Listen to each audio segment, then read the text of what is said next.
प्रतिनिधिगण आए, चूंकि यहाँ के मालूम है कि 4 अप्रैल के एक चुनाव होने वाला है। वही चुनाव में जे जनप्रतिनिधि छी, त्रिस्तरीय जनप्रतिनिधि, माननीय विधायक, माननीय सांसद के वोट से एक विधान परिषद सदस्य के चुनाव होय के है। वही चुनाव में हम भी उम्मीदवार छी। हमारा बारे में पूर्व के वक्ता आके विस्तार से बतैला है कि हमार जे कार्यकाल रहा है 15 से लेकर 21 तक के, वही कार्यकाल में लगातार त्रिस्तरीय जनप्रतिनिधि के सम्मान के बढ़ावे के काम लगातार कर लिए। क्योंकि 2015 में जब हम वोट मांगेला जा रहा चलिए तो जनप्रतिनिधि, सामान्य जनप्रतिनिधि दुए गो बात कहे छलकिन कि हमारा भत्ता खुदो नहीं मिले है, 200 रुपया भत्ता मिले है, और कहे छलकिन कि विकास में हमारे कोनो योगदान नहीं ले जाए है। हमारा लगे ये दोनों मांग के हम सब लगातार सदन में संघर्ष करके जे भत्ता 200 से 500, 500 के 1000, 1000 के मैंने लगातार का बढ़ावे के काम कर लिए।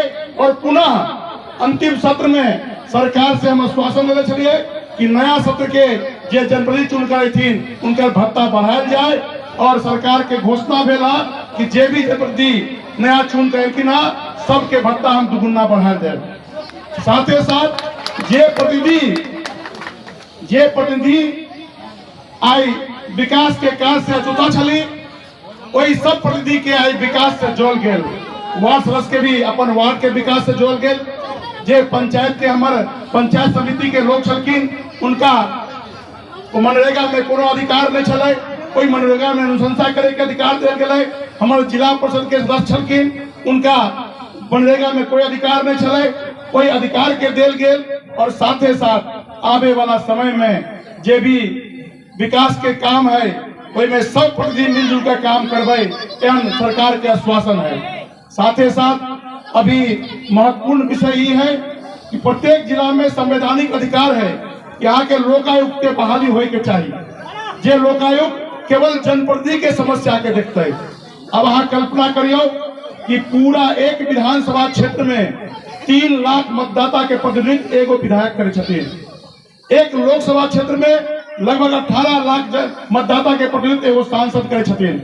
लेकिन अपन जे जनप्रतिनिधि 395 ओकर प्रतिनिधित्व के लिए एगो लोकायुक्त के जब बहाली हो तो अहाँ सब कल्पना कर सके छिए कि जनप्रतिनिधि के कितने सम्मान बढ़ते। कोई लोकायुक्त के काम होता है कि केवल जनप्रतिनिधि के समस्या के समाधान करना है। जे कोई समस्या अहाँ के होय है अहाँ डीएम लग जाए छिए, डीएम साहब लगभग 50 लाख जनता के प्रतिनिधित्व करे छथिन। और जब अहाँ के प्राथमिकता तय नहीं है कि जे प्रतिनिधि जेकिन उनके प्राथमिकता हमरा करे के काम, एहि के लेल संविधान में अधिकार दिल है कि लोकायुक्त के बहाली करे के है। साथ ही साथ अहाँ के मतदान से जे आज लगभग 6500 मतदाता छी ओकर एक वोट से एक अहाँ के जनप्रतिनिधि विधान परिषद के चुनाव हो। और वो जनप्रतिनिधि अहाँ के समस्या के समाधान के लिए लगातार सदन में संघर्ष करता और लोकायुक्त से तालमेल बैठा करके उस समस्या के समाधान को ना हो, के लिए लगातार संविधान में अधिकार दे रहे हैं। हम सब प्रतिनिधि से आग्रह करब कि 4 तारीख के जो चुनाव होने वाला है कोई चुनाव में जात पात से उठ करके, क्षेत्रवाद से उठ करके एहन प्रतिनिधित्व के चुनू जे अहाँ के आवाज सदन में बुलंद कर सके। हम किनको का टीका टिप्पणी नहीं करना चाहे छी, लेकिन लोग ये सब कहे है कि हम उनका कैला वोट देवे जिनका मुंह से आज तक आवाजे नहीं सुनलिए। प्रतिनिधि बोले छथिन कि हम उनका कैला वोट देवे जिनकर मुंह से आवाजे आज तक नहीं सुनली।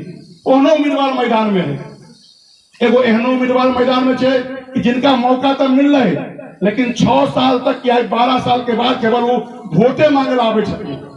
अहाँ के निर्णय करे के है, अहाँ के वोट से प्रतिनिधि के चुनाव होय के, अहाँ के प्रतिनिधि के चुनाव के होय के है, जे जाके सदन में अहाँ के आवाज के बुलंद करत। एहि लेल हम सब प्रतिनिधि से आग्रह करब कि 4 तारीख जे अप्रैल के चुनाव होय वाला है, अगर अहाँ के लगे है कि सुमन महाशय अहाँ सबके कसौटी पर खड़ा उतर सके है तो प्रथम वरीयता के वोट देकर कर निश्चित रूप से हमरा विधान परिषद में भेजे के यहाँ काम करब। यहाँ शुभकामना और सम्मान देना के चली, यहाँ एहन निर्णय लियो कि यहाँ के आवाज सदन में गूंज सके। यहाँ शुभकामना के साथ अपन बात समाप्त करे छी। धन्यवाद। केवल एक बार हमारे साथ जयकार लगा ले। भारत माता की जय, भारत माता की जय। पंचायती राज के विजय करे के।